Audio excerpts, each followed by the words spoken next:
പത്തനാപുരം കൊട്ടാരത്തിന്റെ കന്നിമൂലയിലാണ് ബാത്റൂം എന്ന്. തെക്ക് പടിഞ്ഞാറ് മൂലയിൽ കക്കൂസ് നിന്ന് കഴിഞ്ഞാൽ അതിനെന്തെങ്കിലും പരിഹാരം ഉണ്ടോ എന്നുള്ള ചോദ്യമാണ് ചോദിച്ചത്. അതിന് നമ്മൾ ചെയ്യേണ്ടത് തൊഴിലിന്റെ സ്ഥാനം, ബിസിനസിന്റെ സ്ഥാനമാണ് വടക്കുവശം. വാടകയ്ക്ക് താമസിക്കുന്ന ആളായിരുന്നാലും സ്വന്തം ഉടമസ്ഥനായിരുന്നാലും താമസിക്കുമ്പോൾ അത് നമുക്ക് സ്വന്തമാണ്. ലക്കി ബാമ്പു അല്ലാതെ വേറെ എന്തെങ്കിലും ഒരു പ്ലാന്റ് അവിടെ വെച്ച് കൊടുക്കുന്നില്ല. എന്തുകൊണ്ട് പ്ലാസ്റ്റിക്കിന്റെ ചെടി വെക്കാൻ പാടില്ല? അവിടുത്തെ എലമെന്റ് എന്ന് പറയുന്നത് മണ്ണാണ്. അപ്പൊ ആളുകൾ വിചാരിക്കും ജിയോപതിക് സ്ട്രെസ്, എൻ്റെ വീട് 10ാമത്തെ നിലയിലാണല്ലോ, എനിക്കത് ബാധിക്കില്ലെന്ന്. ബാധിക്കും.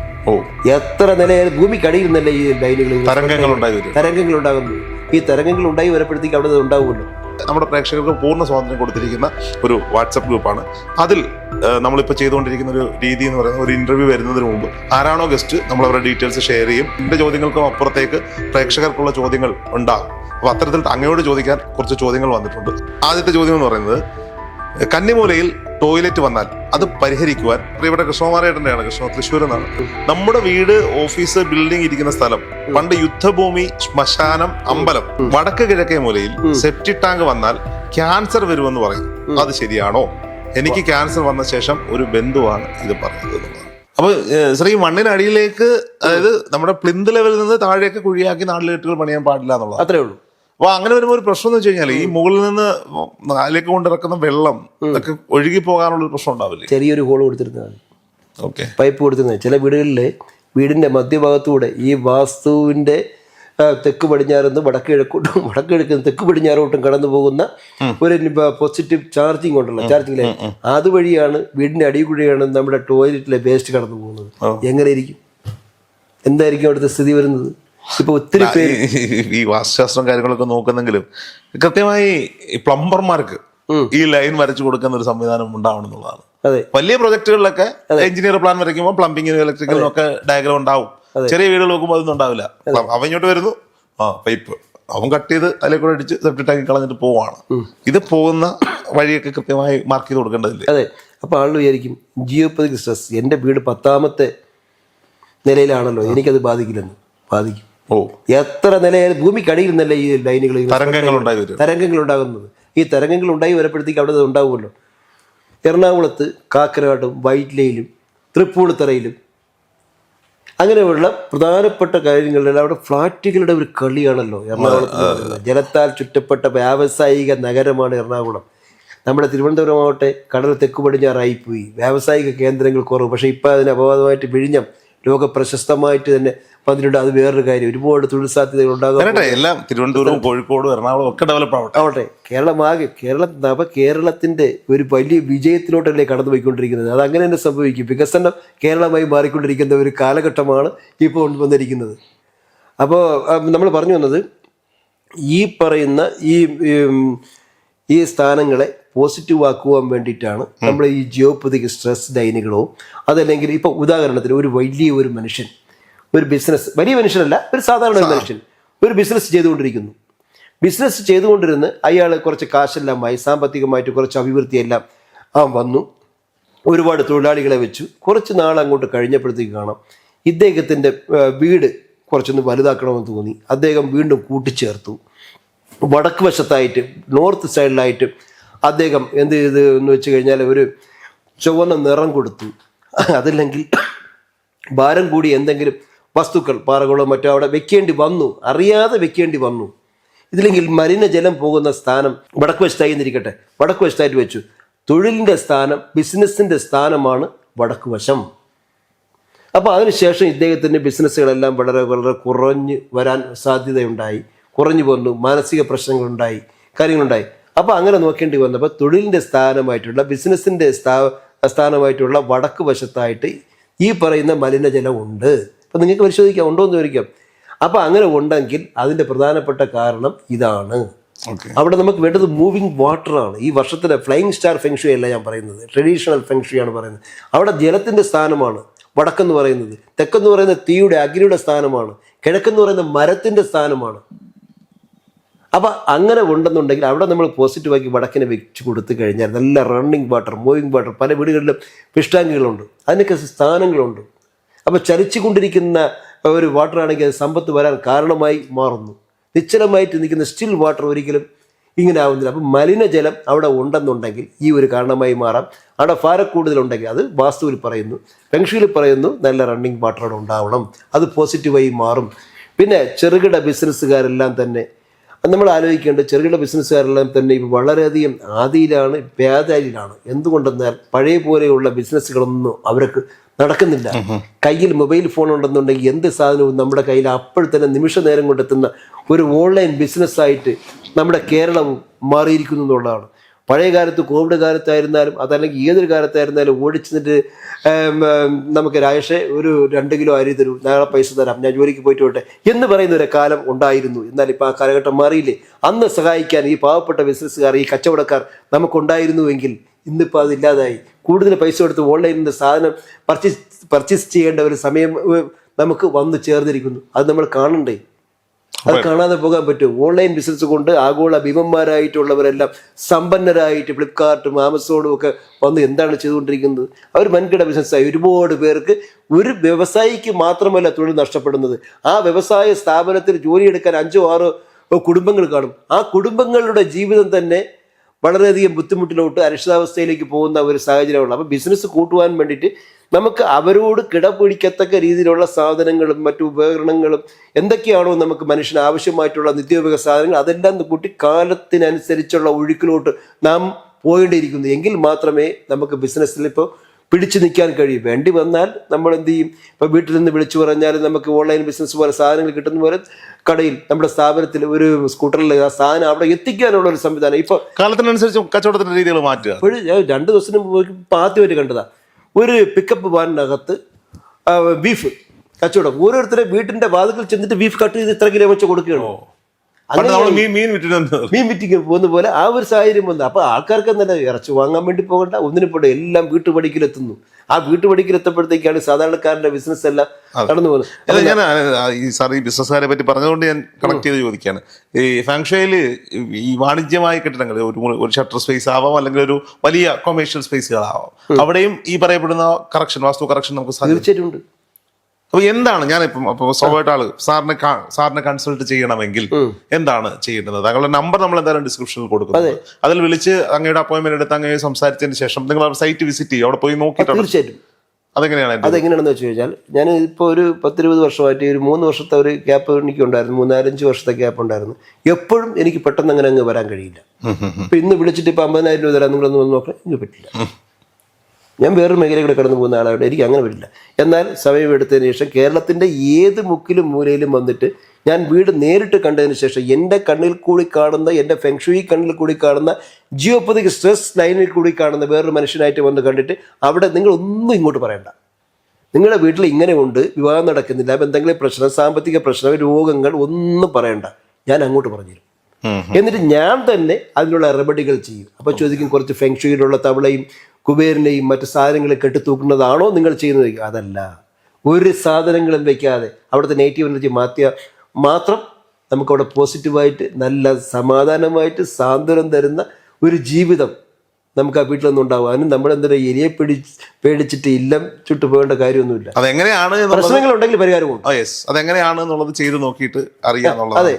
സാറേ, ഇപ്പോ അബാക് മീഡിയയുടെ ഒരു വാട്സപ്പ് ഗ്രൂപ്പ് ഉണ്ട്, അത് പ്രേക്ഷകരോടാണ്. നിങ്ങൾക്ക് നമ്മുടെ ഗസ്റ്റുകളായി വരുന്ന പലരും ആ ഗ്രൂപ്പിൽ അംഗങ്ങളാണ്. അതുപോലെ തന്നെ ഒട്ടനവധി പ്രേക്ഷകരുണ്ട്. ഈ വാട്സപ്പ് ഗ്രൂപ്പിൽ അംഗമാകാൻ നമ്മുടെ വീഡിയോയുടെ ലിങ്ക് കൊടുത്തിട്ടുണ്ട്. ആ ലിങ്കിൽ പോയാൽ നിങ്ങൾക്ക് ജോയിൻ ചെയ്യാം. അത് വലിയ സജീവമായ ചർച്ചകൾ നടക്കുന്ന ഒരു ഗ്രൂപ്പാണ്. സാധാരണ രീതിയിൽ ഒരു ചാനലിന്റെ ഗ്രൂപ്പൊക്കെ ആകുമ്പോൾ മറ്റ് ചാനൽ ലിങ്കുകളൊന്നും പ്രോത്സാഹിപ്പിക്കാറില്ല. മറ്റ് നമ്മളെ ഗസ്റ്റുകളല്ലാത്തവരുടെ നമ്പറുകളൊന്നും നമ്മൾ അങ്ങനെയല്ല. അവിടുത്തെ നമ്മുടെ പ്രേക്ഷകർക്ക് പൂർണ്ണ സ്വാതന്ത്ര്യം കൊടുത്തിരിക്കുന്ന ഒരു വാട്സപ്പ് ഗ്രൂപ്പാണ്. അതിൽ നമ്മളിപ്പോൾ ചെയ്തുകൊണ്ടിരിക്കുന്ന ഒരു രീതി എന്ന് പറയുന്നത്, ഒരു ഇന്റർവ്യൂ വരുന്നതിന് മുമ്പ് ആരാണോ ഗസ്റ്റ് നമ്മൾ അവരുടെ ഡീറ്റെയിൽസ് ഷെയർ ചെയ്യും. അവരോട് ചോദിക്കാനുള്ള ചോദ്യങ്ങൾ, പ്രേക്ഷകർക്കുള്ള ചോദ്യം, എൻ്റെ ചോദ്യങ്ങൾക്കും അപ്പുറത്തേക്ക് പ്രേക്ഷകർക്കുള്ള ചോദ്യങ്ങൾ ഉണ്ടാകും. അപ്പോൾ അത്തരത്തിൽ അങ്ങയോട് ചോദിക്കാൻ കുറച്ച് ചോദ്യങ്ങൾ വന്നിട്ടുണ്ട്. ആ ഒരു സെഷനിലേക്ക് ഞാൻ പോവുകയാണ്. വളരെ ചുരുങ്ങിയ രീതിയിൽ നമുക്ക് ഉത്തരം പറഞ്ഞ് പോകാമെന്ന് തോന്നുന്നു. ആദ്യത്തെ ചോദ്യം എന്ന് പറയുന്നത്, കന്നിമൂലയിൽ ടോയ്ലറ്റ് വന്നാൽ അത് പരിഹരിക്കുവാൻ ഫെങ്ഷുയിലുള്ള മാർഗം അറിഞ്ഞാൽ കൊള്ളാം. പിന്നെ ഒരു സംശയം, വീടിന്റെ ഉടമസ്ഥനാണോ അതോ വാടകയ്ക്ക് താമസിക്കുന്ന വ്യക്തിക്കാണോ പറഞ്ഞ ദോഷങ്ങൾ സംഭവിക്കുക? ആദ്യം പറഞ്ഞ ചോദ്യത്തിൻ്റെ ഉത്തരം എന്ന് പറയുമ്പോൾ, വാടകയ്ക്ക് താമസിക്കുന്ന ആളായിരുന്നാലും സ്വന്തം ഉടമസ്ഥനായിരുന്നാലും താമസിക്കുമ്പോൾ അത് നമുക്ക് സ്വന്തമാണ്. വാടകയ്ക്കാണെങ്കിൽ നമ്മളാണല്ലോ അനുഭവിക്കുന്നത്. നമ്മളാണ് അനുഭവിക്കുന്നത്. അപ്പോൾ അത് ഒരു തെറ്റിദ്ധാരണയാണ്. നമ്മൾ താമസിക്കുന്ന വീട് നമുക്ക് എന്താ വൃത്തിയായിട്ടുണ്ട്, ഏതെങ്കിലും വൃത്തിഹീനമായിട്ട് ഇട്ടാൽ പോലും അവിടെ ഇല്ലേ നമ്മൾ താമസിക്കുന്നത്. അപ്പോൾ നമ്മൾ എന്തും കാര്യങ്ങളും അങ്ങനെ ചെയ്യാൻ പറ്റും. അപ്പോൾ അതിനുള്ള പരിഹാരം ചെയ്യണം. എന്തായിരിക്കും അയാൾ വാടകയ്ക്ക് കൊടുത്തിട്ട് വേറൊരു വീട് വെക്കാനുണ്ടായ കാരണം എന്നും കൂടി നമ്മൾ അന്വേഷിക്കണം. നമ്മൾ വീട് വാടകയ്ക്ക് എടുക്കുന്നതിന് മുമ്പായിട്ട് ഒന്നും അല്ലെങ്കിൽ സംശയം പിടിച്ചു വെക്കണം, ഇത് ഇങ്ങനെയാണ് അങ്ങനെയാണെന്ന്. ഇന്ന് നമ്മുടെ ചെമ്പഴന്തിയിൽ ഒരു വീട് നോക്കേണ്ടതായിട്ടുണ്ട്. ടെക്നോ പാർക്കിൽ ജോലി ചെയ്യുന്ന അവരെ വീട് വാങ്ങാൻ വേണ്ടി പോയാണ്. അപ്പോൾ അവരുടെ പറഞ്ഞ് കിഴക്കും തെക്കും പടിഞ്ഞാറൊക്കെ മാറിക്കുന്നത് വിതക്കെന്നാണ് ആ വീടുകൾക്ക് പറയുന്നത്. വിതക്ക് എന്നൊരു ഭാഷയുണ്ട്. അത് ഇത് പറയുന്ന വാസ്തുവിലാണ്, ഞാൻ അങ്ങോട്ട് കിടക്കുന്നില്ല. അപ്പോൾ അതൊന്ന് നോക്കണം. ചെമ്പഴന്തിയിലുള്ളത് 5 മണിക്കാണ് ടൈം തന്നിരിക്കുന്നത്. അപ്പം നമ്മൾ ചെയ്യേണ്ടത്, ഇപ്പം നേരത്തെ പിന്നെ വേറൊരു ചോദ്യം കൂടി വന്നു. ആ ചോദ്യം എന്ന് പറയുന്നത് തെക്ക് പടിഞ്ഞാറ് മൂലയിൽ കക്കൂസ് നിന്ന് കഴിഞ്ഞാൽ അതിനെന്തെങ്കിലും പരിഹാരം ഉണ്ടോ എന്നുള്ള ചോദ്യമാണ് ചോദിച്ചത്. അതിന് നമ്മൾ ചെയ്യേണ്ടത്, തെക്ക് പടിഞ്ഞാറെന്ന് പറയുമ്പം 4ൽ 1 ഭാഗമാണ് കട്ടായി കിടക്കുന്നതെങ്കിൽ പിന്നെ 100% പറയാം അത് ആ ഭാഗത്തു നിന്ന് മാറ്റാൻ കഴിഞ്ഞാൽ ഏറ്റവും നല്ലത്. അതായത് ക്ലോസറ്റ് ഉപയോഗിക്കാതിരുന്നാൽ ഏറ്റവും നല്ലത്. അതല്ലെന്നുണ്ടെങ്കിൽ ഒരു പ്ലാസ്റ്റിക്കിൻ്റെ ചെടിച്ചട്ടിയിൽ എന്തെങ്കിലും ഒരു ഇൻഡോർ പ്ലാന്റ്, ലക്കി ബാമ്പു അല്ലാതെ വേറെ എന്തെങ്കിലും ഒരു പ്ലാന്റ് അവിടെ വെച്ച് കൊടുക്കുന്നതല്ല. എന്തുകൊണ്ട് പ്ലാസ്റ്റിക്കിൻ്റെ ചെടി വെക്കാൻ പാടില്ല? അവിടുത്തെ എലമെന്റ് എന്ന് പറയുന്നത് മണ്ണാണ്. മണ്ണാണ് അവിടുത്തെ എലമെന്റ്. അതാണ് വെച്ചിട്ട് പോസിറ്റീവ് ആക്കുന്നത്. അപ്പൊ വീണ്ടും മണ്ണ് വെച്ചുകൊടുത്തില്ല ചെടി മാർഗമുണ്ട്, സൊല്യൂഷൻ 100%. ഈ ശ്രീ പത്മനാഭസ്വാമി ക്ഷേത്രത്തിലെ അല്ല, പത്മനാഭപുരം കൊട്ടാരത്തിന്റെ കന്നിമൂലയിലാണ് ബാത്റൂം എന്ന് ഒരു വീഡിയോ ഞാൻ കണ്ടിട്ടുണ്ടായിരുന്നു. അവിടെ എന്തെങ്കിലുമൊക്കെ കാര്യങ്ങളുണ്ടാവും, ഞാൻ ഒരു വീഡിയോയിൽ കണ്ടതാണ്. അതെ, അത് ചെയ്യാൻ പറ്റും. അപ്പം അടുത്ത ചോദ്യം പ്രിയപ്പെട്ട കൃഷ്ണകുമാരേട്ടൻ്റെയാണ്. കൃഷ്ണ തൃശ്ശൂരിൽ നിന്നാണ്. നമ്മുടെ സ്ഥിരം പ്രേക്ഷകനും മാർഗനിർദ്ദേശിയൊക്കെയാണ്. എപ്പോഴും എല്ലാ വീഡിയോകൾക്കും അഭിപ്രായം പറയുന്ന ആളാണ്. നമ്മുടെ വീട്, ഓഫീസ്, ബിൽഡിംഗ് ഇരിക്കുന്ന സ്ഥലം പണ്ട് യുദ്ധഭൂമി, ശ്മശാനം, അമ്പലം, അല്ലെങ്കിൽ നമ്മുടെ വീടിനടുത്തുള്ള പറമ്പ് ഇങ്ങനെയൊക്കെ ആയിരുന്നെങ്കിൽ ഇപ്പോൾ അതിന്റെ എഫക്ട് അവിടെ ഉണ്ടാകുമോ? നമ്മൾ അതിന്റെ ഉത്തരം പറഞ്ഞു പോയ എപ്പിസോഡുകൾ. അതുകൊണ്ട് കുഴപ്പം വല്ലതുമുണ്ടോ? എക്സാമ്പിൾ, യുദ്ധഭൂമിയിൽ വീട് വെച്ചാൽ വീട്ടിൽ എപ്പോഴും കലഹമാകും എന്നൊക്കെ പറയുന്നുണ്ട്. ഇതിന്റെ ഉത്തരം നമ്മൾ കഴിഞ്ഞ എപ്പിസോഡിൽ പറഞ്ഞതാണെങ്കിൽ പോലും ഇങ്ങനെയാണ്, ഇങ്ങനൊരു ഭൂമിയാണെന്ന് തിരിച്ചറിയാൻ അതിന് മാർഗങ്ങൾ, പരിഹാരം നമുക്ക് നിർദ്ദേശിക്കാം. 100% ചെയ്യാൻ പറ്റും. കാരണം അത് ചെയ്യപ്പെടുന്ന ആളിന് ഞാൻ നേരത്തെ പറഞ്ഞതുപോലെ ഇത്ര കാര്യങ്ങളുണ്ട്, അത് ചെയ്യാൻ പറ്റും. ജിയോപതി സ്ട്രെസ് ലൈൻ അവിടെ ഉണ്ട്, അത് നമുക്ക് കണ്ടുപിടിക്കാൻ പറ്റും. ഫെങ്ഷിയിൽ പറയുന്നത് ശ്മശാനത്തിന് 3, 4, 5 കിലോമീറ്റർ അങ്ങനത്തെ വീട് വയ്ക്കാൻ പാടില്ല എന്നാണ് പറയുന്നത്. അങ്ങനെ റെയിൽവേ ട്രാക്ക്, അങ്ങനെയുള്ള ഒത്തിരി കാര്യം. എന്തായാലും ഒരു കാര്യം താങ്കളോട് പറയാം, അതിന് 100% നമുക്ക് പരിഹാരമുണ്ട്. സമാധാനമില്ലാത്ത ഒരു ജീവിതമായിരിക്കും ആ വീട്ടിലുള്ളത്. നമ്മുടെ വീടിന്റെ എനർജി ലെവൽ, കൃഷ്ണകുമാരേട്ടൻ തന്നെ അടുത്ത ചോദ്യമാണ്. നമ്മുടെ വീടിന്റെ എനർജി ലെവൽ റെഗുലറായി സ്വയം ടെസ്റ്റ് ചെയ്യാൻ എന്തെങ്കിലും സിമ്പിൾ മെത്തേഡ്സ് ഈ പറയപ്പെടുന്ന സംവിധാനത്തിലുണ്ടോ എന്നുള്ളതാണ്. അതായത് നമ്മൾ പറയുന്നത് ജിയോപതിക് സ്ട്രെസ് ലൈൻ നമുക്ക് നോക്കാനും യൂണിവേഴ്സൽ സ്കാനർ വെച്ചിട്ടുമാണ് സാധാരണ രീതിയിൽ നോക്കാനുള്ളത്. പിന്നെ നിങ്ങൾക്ക് സ്വയം നോക്കണമെന്നുണ്ടെങ്കിൽ നിങ്ങളുടെ വീടിനകത്ത് ഇപ്പോൾ വെച്ചിരിക്കുന്ന ഉപകരണങ്ങൾ, ബുക്കുകൾ, പുസ്തകങ്ങൾ, പാത്രങ്ങൾ, തുണികൾ, ഡ്രസ്സുകൾ ഓരോ റൂമിലുള്ളത് അടുക്കും ചിട്ടയോടും കൂടിയിട്ട് അതാത് സ്ഥാനങ്ങളിൽ വെച്ചിട്ട് വീടിന് പുറത്തിറങ്ങിയിട്ട് വീടിനകത്തോട്ടൊന്ന് കയറി നോക്കണം. എവിടെയാണോ ഇരുട്ടുള്ള അവിടെ ലൈറ്റെല്ലാം കൊടുത്തതിന് ശേഷം 2 ചെടികളൊക്കെ എടുത്ത് നോക്കും. സ്വയം നിങ്ങൾക്ക് പോസിറ്റീവ് എനർജി ഫീൽ ചെയ്യും. ഞാനൊരു സംഭവം പറയാം. ഒരു ദിവസം നമ്മുടെ ആദി ഗുരു എന്ന് പറഞ്ഞിട്ട് ഒരാൾ, അങ്ങ് കണ്ടിട്ടുണ്ടോ എന്നറിയില്ല, ആചാര്യനാണ് അദ്ദേഹം. ഒരു ദിവസം ഓഫീസിൽ ഞങ്ങൾ സംസാരിച്ചിരിക്കുമ്പോൾ എൻ്റെ കഴുത്തിൽ ഈശയുടെ ഒരു രുദ്രാക്ഷമല്ല, ഞാൻ ഈശയിൽ പോയി വാങ്ങിയത് കിടക്കും. അപ്പൊ എന്നോട് ചോദിച്ചു, അങ്ങേന്നാണ് എല്ലാവരും വിളിക്കുക, ഇത് രുദ്രാക്ഷം ഒറിജിനൽ ഈശയുടെ ആണെന്ന് തരുമെന്ന് പറഞ്ഞു. വാങ്ങിയിട്ട് പുള്ളി ഒരു നല്ല വെള്ള പേപ്പർ എടുത്ത് നിലത്തോട്ട് വെച്ചിട്ട് അതിന്റെ മുകളിൽ ഇതിങ്ങനെ പിടിച്ചു. ഈ രുദ്രാക്ഷമാല ഇങ്ങനെ പിടിച്ചപ്പോൾ ഇത് ക്ലോക്ക് വൈസിൽ കറങ്ങാൻ തുടങ്ങി. അപ്പൊ പുള്ളി തന്നെ ഈ പേപ്പർ എടുത്ത് ചുരുട്ടിയിട്ട് നിലത്തിട്ടിട്ട് നല്ലോണം ചുരുട്ടിയിട്ട് നിലത്തിട്ടിട്ട് പിടിച്ചപ്പോൾ ഇത് ആന്റി ക്ലോക്ക് വൈസിലായി ഇത് കാരണം. അപ്പൊ അങ്ങനെ പുള്ളി, ഇത് ഇത്രേ ഉള്ളൂ സാറേ, നമ്മുടെ വീടും ഓഫീസും നമ്മുടെ പരിസര പ്രദേശങ്ങളും ഭംഗിയായും വൃത്തിയായും സൂക്ഷിക്കണമെന്ന് പറയുന്നതിന്റെ സിമ്പിൾ ലോജിക്ക് ഇതാണെന്ന് പറഞ്ഞു. അതാണ് എന്റെ ഉത്തരം എന്നുള്ളതാണ്. ഇത് ഞാൻ ചോദിക്കാൻ ആഗ്രഹിച്ചതും എല്ലാവരും ചോദിക്കാൻ ആഗ്രഹിക്കുന്നതുമായ ഒരു ചോദ്യമാണ്. ഇതും കൃഷ്ണകുമാരേട്ടൻ തന്നെയാണ് ചോദിക്കുന്നത്. ജിയോപതിക് സ്ട്രെസ് ഇഷ്യൂ എന്ന് പറയുന്നത് തന്നെയാണോ വാസ്തുദോഷം? നമ്മുടെ തീർച്ചയായിട്ടും ഒരു വീടിൻ്റെ വാസ്തുദോഷം എന്ന് ഉദ്ദേശിക്കുന്നത് നമ്മൾ ശരിയായ സ്ഥാനത്ത്, എൻ്റെ ശരീരത്തിൻ്റെ, എൻ്റെ മുഖത്ത് ഇപ്പോൾ ഉള്ളത്, എൻ്റെ കണ്ണുകളുടെ ഈ ഭാഗത്താണ്, വിശ്വാസങ്ങളാണ്. എൻ്റെ പുരികം ഇവിടെയാണ്. എൻ്റെ ഈ കണ്ണ് ഇവിടെ വന്നാൽ എങ്ങനെ ഇരിക്കും? മുഖത്ത് വക്രതയുണ്ടാവും, ദോഷമായി അംഗവൈകല്യം ഉണ്ടാവും. അപ്പം അംഗവൈകല്യമുള്ള ഒരു വീടായിരിക്കും അത്. അതായത് അത് മനസ്സിലായല്ലോ, അത് ആ ഒരു രീതി ആയിരിക്കും ഉള്ളത്. അപ്പം അതിൻ്റെതായ ഫലങ്ങൾ നമ്മൾ അനുഭവിക്കേണ്ടി വരും. വേണമെങ്കിൽ സിൻഡ്രോം ഹൗസ് വേണമെങ്കിൽ ഇത് രണ്ടും ഒന്നാണെന്ന് പറയാം. അതായത് വിശ്വാസങ്ങൾ താരതമ്യം ചെയ്യാം, അതിനുള്ള പരിഹാരങ്ങൾ വ്യത്യസ്തമായിരിക്കും. അതാണ് അതിന്റെ ശരിക്കുള്ള. വടക്ക് കിഴക്കേ മൂലയിൽ സെപ്റ്റിക് ടാങ്ക് വന്നാൽ ക്യാൻസർ വരുമെന്ന് പറയുന്നു, അത് ശരിയാണോ? എനിക്ക് ക്യാൻസർ വന്ന ശേഷം ഒരു ബന്ധുവാണ് ഇത് പറഞ്ഞത് എന്നുള്ളതാണ്. അല്ല, വടക്ക് കിഴക്ക് ഭാഗം എന്ന് പറയുമ്പോൾ കിണറിൻ്റെ സ്ഥാനമാണ്, ജലത്തിൻ്റെ സ്ഥാനമാണ്, വിദ്യയുടെ സ്ഥാനമാണ്. അതുപോലെ തന്നെ മറ്റ് വളരെ പൂജാമുറി എന്ന് ചിലർ വിശ്വസിക്കുന്ന അതിൻ്റെ സ്ഥാനമാണ്. ഓക്കെ. ഈ ഇത്രത്തോളം പ്രാധാന്യമുള്ള സ്ഥലത്ത് ഇങ്ങനെ വരുമ്പോൾ ഏതെങ്കിലും രീതിയിലുള്ള രോഗങ്ങൾ വരാൻ വാസ്തുപുരുഷന്റെ ശിരസ്സാണ് എന്നും വിശ്വാസികളുടെ വിശ്വാസം നിലനിൽക്കുന്നു. അതുകൊണ്ട് വടക്ക് കിഴക്ക് ഭാഗത്ത് ഇങ്ങനെ വന്നാൽ പല രീതിയിലുള്ള ദുരിതങ്ങൾ നമ്മുടെ വീട്ടിലുണ്ടാകാം, ഈ പറഞ്ഞിട്ടുള്ള എല്ലാത്തിനും ഉണ്ടാകാം. അപ്പോൾ അതിൽ പറഞ്ഞിട്ടുള്ള ഒരു കാര്യമായിരിക്കാം അത് എന്ന് വെച്ച് അവിടെ വന്നത് കൊണ്ട് ക്യാൻസർ വരണം എന്ന് ഞാൻ വിശ്വസിക്കുന്നില്ല. ഏതെങ്കിലും രീതിയിലുള്ള ബുദ്ധിമുട്ടുകൾ, നെഗറ്റീവായിട്ടുള്ള അനുഭവങ്ങൾ നിങ്ങൾക്കുണ്ടാവും. ഓക്കെ. അപ്പം എന്തായാലും സാറേ വളരെ സന്തോഷമുണ്ട് ഇത്രയും നേരം അങ്ങോട്ട് സംസാരിക്കാൻ പറ്റിയത്. വരും മാസങ്ങളിൽ ഇനി കൂടുതൽ ഫെങ്ഷുമായി ബന്ധപ്പെട്ട വീഡിയോകൾ അങ്ങോടൊപ്പം ചെയ്യാൻ സാധിക്കുമെന്നാണ് വിശ്വസിക്കുന്നത്. പ്രേക്ഷകരുടെ സംശയങ്ങൾ കമൻറ്റ് ബോക്സിൽ രേഖപ്പെടുത്താം. അദ്ദേഹവുമായി ബന്ധപ്പെടാനുള്ള കോൺടാക്ട് നമ്പർ ഞങ്ങൾ ഡിസ്ക്രിപ്ഷനിൽ കൊടുത്തിരിക്കാം. അതുപോലെ അബാക്കിൻ്റെ വാട്സപ്പ് ഗ്രൂപ്പിൽ അദ്ദേഹവും സജീവമാകും എന്നാണ്. അദ്ദേഹത്തിൻ്റെ സമയക്കുറവുണ്ടെങ്കിലും കിട്ടുന്ന സമയങ്ങളിൽ സജീവമാകും എന്ന് ഞാൻ വിശ്വസിക്കുന്നു.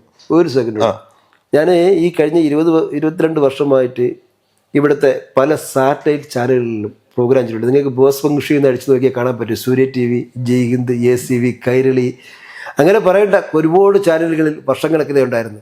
പക്ഷേ യൂട്യൂബ് ചാനലാണ് ഇത്. അപ്പോൾ ഞാൻ യൂട്യൂബ് ചാനലൊന്നും ആദ്യം ശ്രദ്ധിച്ചിരുന്നില്ല. പക്ഷേ ഇദ്ദേഹവുമായിട്ട് സംസാരിച്ചപ്പോൾ ഇത്രയും സ്മാർട്ടായിട്ട് ചോദ്യങ്ങൾ ചോദിച്ച് കീഴ്പ്പെടുത്താനുള്ള ഒരു എന്താ പറയേണ്ടത്, വല്ലാത്ത ഒരു അവസ്ഥയിലോട്ട് എന്നെ കൊണ്ടുപോയതുകൊണ്ടാണ്.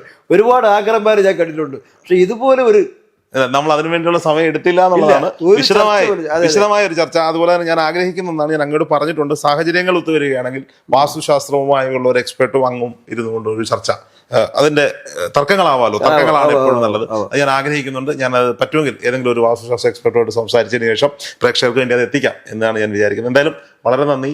Thank you. നമസ്കാരം.